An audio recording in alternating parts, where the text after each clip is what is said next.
Hello, BookTube. Well, it's Friday, and ordinarily on BookTube that means we do Friday reads or Saturday reads or weekend check-ins or weekly reading reports or however you want to phrase it. Where a discrete period of time, about a week, we get together and talk about our reading life for that time. I watch all the variations of these things. I love these reading updates because they not only put lots of titles in front of me, some of which I don't ordinarily see, but also because I'm nosy and I love that personal aspect of BookTube, where we're reading, yes, and we're coming up. Some of us are coming up with themed things and regular features and whatnot, but also there's how's your reading been going, and I love that. So I watch Friday reads and regular weekly updates and whatnot, even on channels that where I watch nothing else, and also on channels that I know don't like me and would if you ask them, say I am Satan incarnate.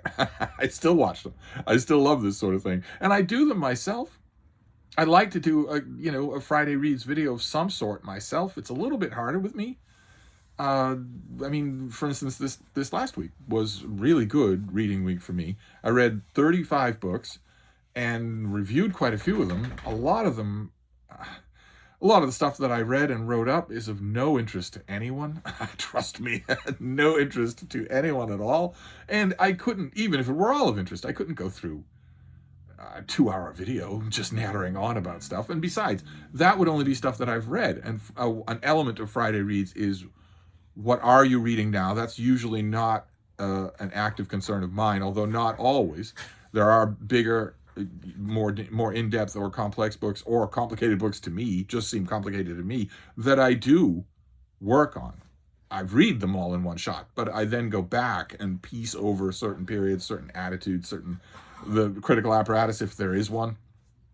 And also another aspect of these videos is what you're going to be reading, what's on your immediate docket. So I thought I made a little procession of book covers here that I think covers a few of those aspects, maybe even all three. I'm not 100% sure. We'll go through these covers together and see what we have. So this first one is by John Cheek, and it is something that was recommended to me by these deal of the day, ebook deal of the day websites that I sign up for. I give my email address to them, and they spit out links to the day's email deals. I signed up for a whole bunch of these things the minute that one of you made me aware of them, and they've been a godsend. They have filled a need that I had not had filled until in years, since I was involved with the indie side of the historical novel review, where all of a sudden I wasn't getting indie books for anything else, for any other kind of thing, but I was getting all sorts of indie historical novel stuff, and I liked it. It gave me at least an idea of what was out there. Of course, it's a tiny fraction. The indie world has exploded in the years since I left that job. And it was only a historical fiction. It wasn't everything. Whereas these sites do give me everything. Whatever the deals are that day, in nonfiction, fiction, all the genres, they do give me that. And that's great. The only restriction that I place on these sites is that I won't spend any money. I'm not interested in an ebook deal. If a deal involves money. If a deal is 99 cents or $1.99 or $2.99, I don't care at all. It could be the Lost Books of Aristotle. I wouldn't buy it for 99 cents. No money at all. But every one of these sites, almost every one of the ones that I signed up for, offers free books as well. And a couple of them offer only free books. It's just Free Booksy, for instance, is the name of one of them. It's the only thing you get offered every day is free books. A lot of it's not going to be of any interest to me. I don't download everything. But quite a lot of it is. Certainly science fiction, fantasy, romance. I'll definitely sign up for almost all of those. I don't always do the thrillers. The thrillers, not so much. And another attractive aspect of these sites for me is that you won't be getting new books. These indie authors, they're all working their side of the street. It's a side of the street that I would very much like to learn and then enter, so that I had books in these things as well. They come up with, I want to goose sales of my back list. One way to do that is to make the first book in the series from 10 years ago free. And that will lead, the assumption is that will lead readers to my backstock and maybe to my new releases. I don't know if that's their thinking, but it certainly works on me in exactly that way. I've lost count now of how many authors have won me over. If your free ebook deal for that day is book number 1 in your Regency romance series, or your series about a medieval vampire hunter, and I like it, well, then I'm going to look for book number 2. And if it costs me $1, I'm going to buy it. If it costs me $2, I'm going to buy it. You've made a fan. You've made a reader. Until you disappoint me, you've made a reader. I'm not operating here in the same way that I do with the retail world, with the mainstream publishing world, where you might win me as a fan, but I'm a critic. I'm not going to. I want a review copy of your book. But with the indie world, you're up against it. You don't have a superstructure at your disposal, so I'm perfectly willing to express my fandom in a slightly more pecuniary way. but the first book is one of those. It's Brag for Hire by John Cheek, and it's fairly standard shoot 'em up science fiction. It's a mercenary, a soldier in a far future setting, who's down on his luck and joins for hire what he assumes will be a very easy mission, and it turns out to be anything but. And I liked this. I did. I certainly liked it enough to read the next book in the series. I have no idea how many of these, they're all going to star the same character. I have no idea how many of them there are. I have not gone to the internet and looked for this author's website. They all have one, and they'll teach me everything about this author, whether or not this is the only series that he's ever written, whether or not there's anything else involved. I haven't done that. I admit there are levels. This was good. It was competently done. It was good. It's well formatted, which is another thing you have to consider with indie books, because they aren't all. But I liked it. I would certainly read another book by this author, but some books that I read, I love, and they hurdle me to the internet to find the author. And this one didn't quite do that. Then we have a romance novel. This is Ruth Ann Norden. This is the first book in her Marriage by Scandal series, The Earl's Inconvenient Wife. As you can see, this is a modern Regency romance, because she's abandoning herself to him in his bedroom alone without any witnesses, and he's half naked. So you know that's a modern Regency. I haven't read this, but it's quite well designed. I think that it's the first book in a series. So this will be one part of the Friday reads of something that is upcoming. I will read this probably tonight as mortar work and a palate cleanser for whatever else is on the agenda tonight. Then it was a reread. I reread this. This is not the actual physical copy. I don't have any physical copies here because I'm filming in a new location and giving it a try. So I didn't want to be juggling books. It's bad enough that I'm juggling everything else. But this is Here Lies Eric Ambler, the autobiography of the thriller, of the spy thriller writer. I read this last year, and I just recently found a hardcover. I read it last year and loved it, and knew that I wanted a physical copy, not only for my collection, but for the little book room here. I'll find room for it in here. And I found a copy and just couldn't resist rereading it. I just couldn't resist. I loved it. I absolutely love this book. Witty and wry, and every life experience just comes along, and some of them are serious, but this author doesn't always take them seriously. It's just delightful, and also fascinating to me because it's a completely different narrative register than the novels that I've read. I haven't read them all. Maybe he indulges us at some point. I don't know. Then we have Lisa Jardine, Alan Stewart. This is Hostage to Fortune. This is a big biography of Francis Bacon that I found. I found a UK trade paperback of it a couple of months ago when David Murphy was here. I'd already read this. I read the US release and liked it. And I liked it, right? I gave it another read, this time with a fine-tooth comb. The first time that I read it, I think I got a copy from the publisher and flew through it. And I don't think I ever reviewed it for anybody. This time, I really hunkered down with it. This took the better part of a whole reading evening, where I just hunkered down with the book, really dug into some of there are people and events in Bacon's life that I know better than others.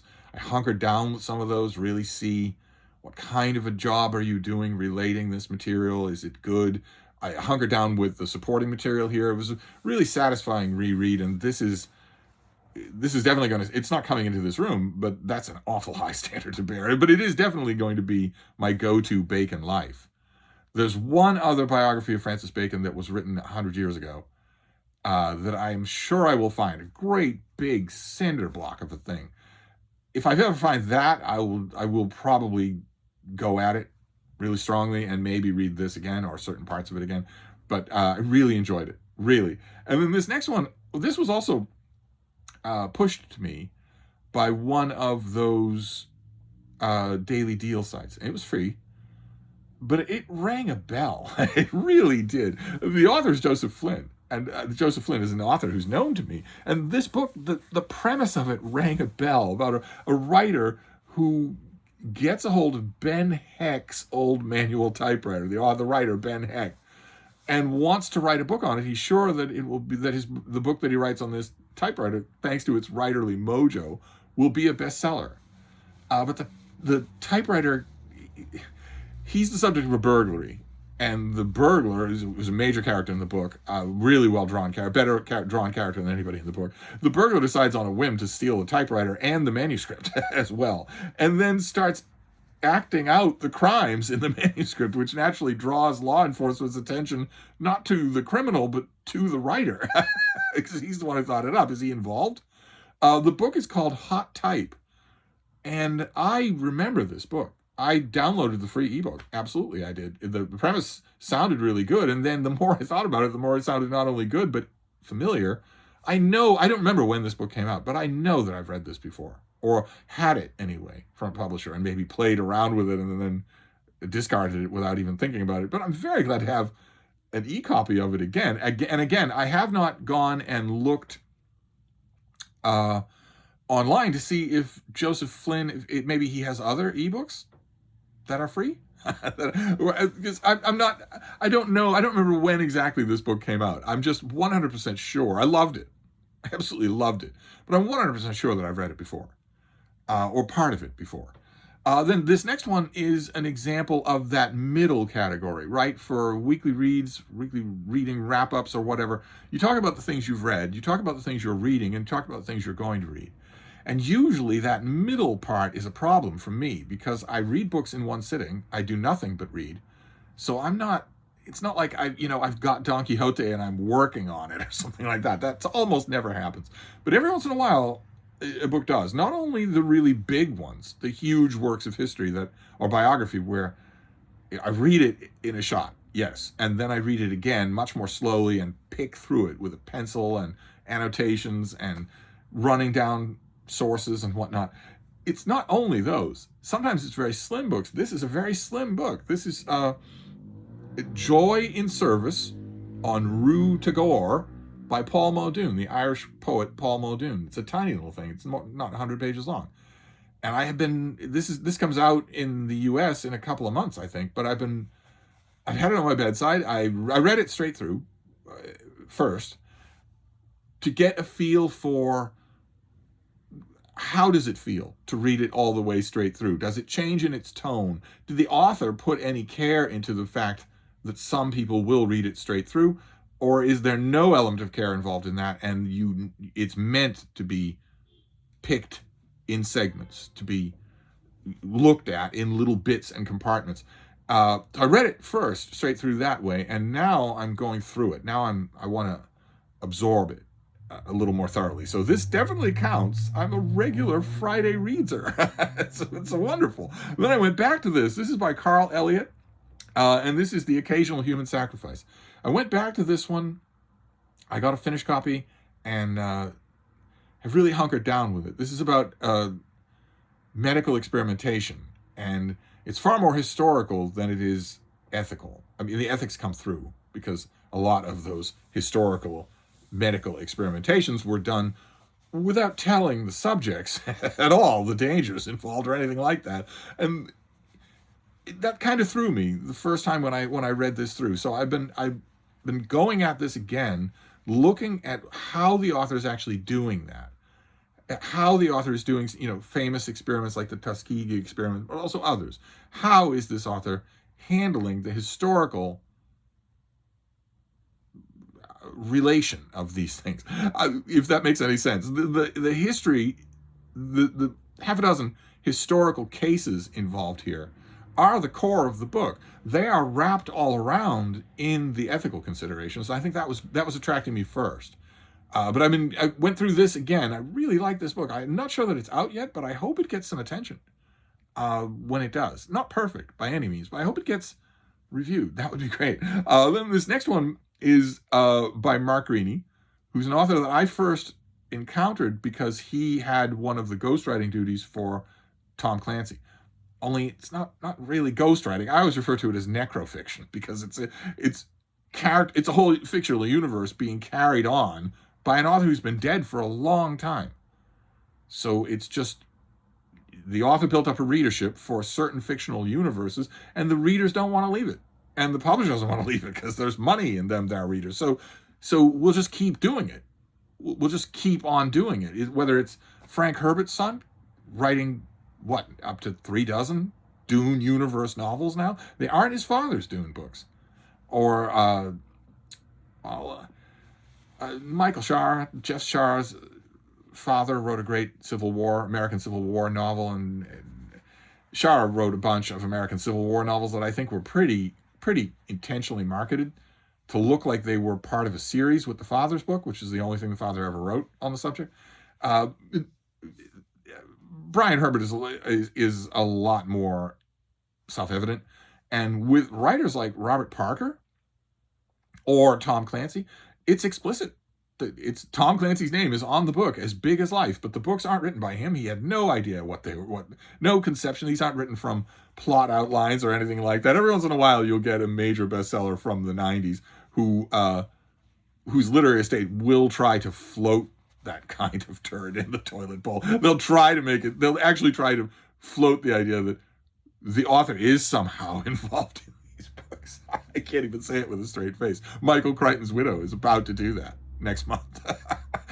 She's about to say, no, I've actually had this manuscript the whole time. For the 25 years since he died or whatever. But the Clancy estate is very explicit about it. They just give the writing to certain authors. And Mark Greaney was one of those authors, and I loved his books in the Clancy universe. So I followed him to his series, The Gray Man, and love that as well. Just gobble those books right up. And he recently started a new series called Armored. The first book was actually called Armored, about a high-profile personal security expert, basically an armed private mercenary guard, who is involved in a horrible accident and loses half of one leg. So in his profession, he's damaged goods. And yet he has all this experience, all this knowledge, and tons of physical capability. And Armored I liked a lot. And the next book is called Sentinel and moves the scene of action to Ghana. And I'm looking forward to liking this. I've never read anything by this author that I didn't like. So I have this thing, and I will get to it either this weekend or early next week. Then we have a book by Alan Savage. This was also recommended to me by one of those ebook deal sites, but I would have grabbed it anyway. This is called Storm Warning, and it is a World War II historical action novel about a sub-lieutenant named Duncan Morant, who is the younger son of an English nobleman. So he has estates, he has an income, he is guaranteed in his future of a massively greater income. But he wants to work in the war. He wants to join the war effort. So he becomes part of the Volunteer Reserve Navy. And that was on my mind. The reason I would have grabbed this anyway is because I'm doing a read-along on this channel of The Cruel Sea by Nicholas Montserrat. And the Cruel Sea centers around a corvette that is captained by a commander who is Royal Navy, but all of his staff, all of the other people that are in charge of that ship are all Reserve Navy. They're all civilians, exactly like Duncan Morant. Not quite exactly, although one of the characters in The Cruel Sea had to have been the model for Duncan Morant. There's a character in The Cruel Sea called Morel, or however you want to pronounce it, who is definitely posh. We get some. He's not as posh as to be, a son of an heir to landed gentry, but he's posh enough that I think he was probably played a part in inspiring this. But here we get he joins a torpedo boat, the crew of a torpedo boat. Not quite a corvette, but still a creature of World War II, still a thing that whose exact role in the storied hierarchy of the Royal Navy is working itself out, is yet to be determined. And I thought this was terrific. For nothing, for no money at all, absolutely free. I thought this was terrific. And I'm assuming that there are many other Duncan Morant novels now. So this is another example where I will go and find at least one. I will go and find one because I thought it was really enjoyable. It has neither the power nor the eloquence of The Cruel Sea, but I wasn't expecting that, really. I thought it was really enjoyable. And then, again, this is not the copy that I just found. This is just a picture to show you, what it is, because I didn't want to be juggling books when I'm here in a new location. But this is Mary Stewart, who a lot of you will know for her Arthurian books. I recently found a mass market paperback of her gothic thriller, Touch Not the Cat. I kind of wish that the cover of the paperback that I found was this good. I can't remember if I got this in one of those free ebook deal things or not. But I read the mass market paperback that I got, and it held up. I was careful with it, and it held up. And this is, I don't know. No offense to Gina Stanier, but this author just doesn't really work that much for me. I thought the Arthurian books were some of the flattest prose that she wrote. I like her contemporary, I don't even know what you would call it, atmospheric novels. Not so much heavy on the supernatural here or the science fiction here, however you want to call it. The main character here, is from a family whose members are in telepathic communication with each other. But there are other mystical elements. The telepathy is not played as any kind of biological thing. It's definitely a kind of a mystical, gothic, dark around the edges type thing. Whereas Mary Stewart wrote books that don't have that element or barely have it at all, like This Rough Magic, which I really, really like. This had a little too much of that. And the reason why, I'm sure this would work. I'm pretty sure that Touch Not the Cat was fairly popular with Mary Stewart's readers 70 years ago or whenever it first came out. The reason I think it didn't work for me is because I'm a big science fiction and fantasy fan. I'm a big fan of those two genres. I read a lot of them. I have read a lot of them. And these are this kind of thing is very much for readers who have not. It's very much for readers who when the reader of this book first encounters that the main character can do something that humans can't do, science fiction and fantasy readers are immediately going to stop paying attention to the plot and say, okay, how exactly does that work? How does it work? If she's at one end of the country, can she sense the thoughts of someone at the other end of the country? And if not, exactly how close do they have to get before she can? And is her sense of their thoughts far more detailed if they're in the same room with her than it is if they're 100 miles away? An SFF fan is going to freeze solid in the book and immediately start asking those kinds of questions. And if you're not prepared to answer them, and writers like Mary Stewart are never prepared to answer those questions. And why should they? Right? Mary Stewart was a normal person. The people asking those questions are not normal people. But writers who are doing this kind of thing, Thomas Tryon was another one, they're never prepared to answer those questions. The books never have answers to those kinds of questions. And I am just a dyed-in-the-wool enough fan of SFF so that bothers me. And that bothered me all throughout this book. Plus, there's not the main character. The main character is fairly well drawn, but there's the other character who is of the most importance in this book. I guess you could kind of call the bad guy. Just had big gaping holes missing from a three-dimensional realization. The main character and a couple of members of her family are well drawn, but that other character, the action of the plot at the end of the book is totally dependent on him, and I felt that he was as poorly thought out as the nature of her supernatural gift. So this was a mixed bag. I should probably not have succumbed to the fun of that paperback, but I did. So that's it.